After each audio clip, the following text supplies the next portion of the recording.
Hi, so here we are back in the studio, and today I'm going to show you a way to make these fun cast paper pieces.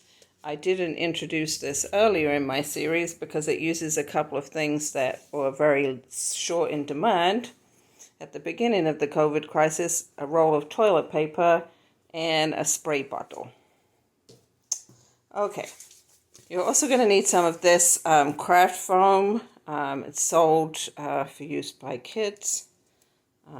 I got the sticky back kind because it's easier to stick all the pieces together.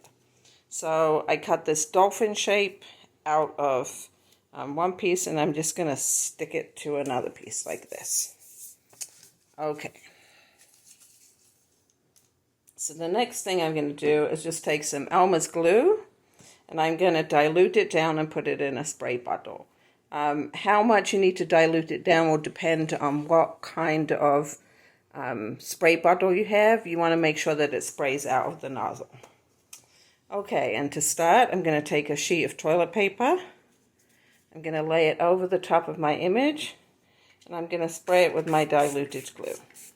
And I'm going to say that the glue in this sprayer is probably diluted down about 5 or 6 parts to water to 1 part glue. So I've made that pretty wet, you can see. Now I'm going to lay a dry sheet over the top, and I've got a bristle brush here that's dry, and I'm just going to pounce, just make little pounding movements like this over the whole thing. And you can see my dolphin shape being covered by the paper. So I'm going to do that several times. I'm putting the paper on dry this time. It was still pretty wet. If you get it too wet, you'll just end up with a sticky, blobby mess.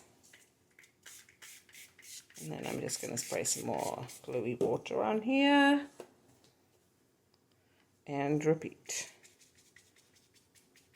You want to do 6 to 8 layers of paper.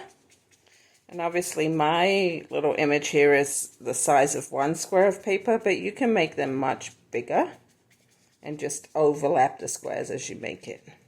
Once you begin to get a lot of layers on, you might want to take something, this is a Teflon bone folder, and just gently define the edges.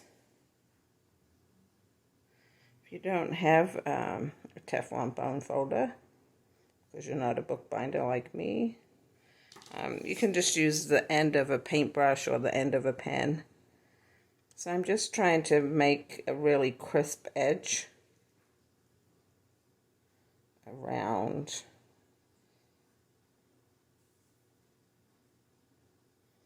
my little dolphin.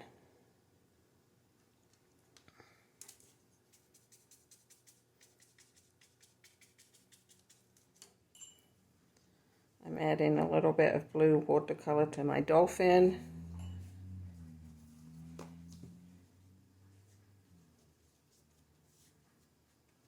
Then I can add another layer.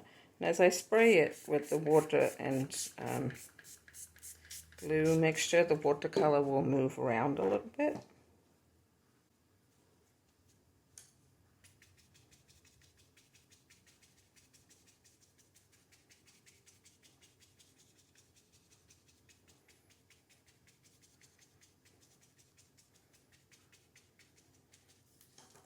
But doing this way sort of gives my dolphin a little bit of a tie-dye effect, and the blue will still be there once the whole thing is dried, trapped between the layers of the paper.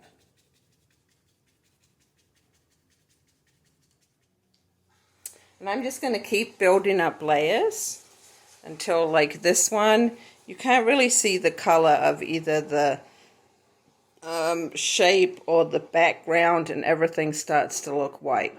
Then you're just going to set it aside to dry. When it gets so that it feels dry to the touch, you might want to put something heavy on top of it. If you have a scrap of wood or something solid, you can also peel the backing off this piece and stick that down to stop the edges curling up as it dries.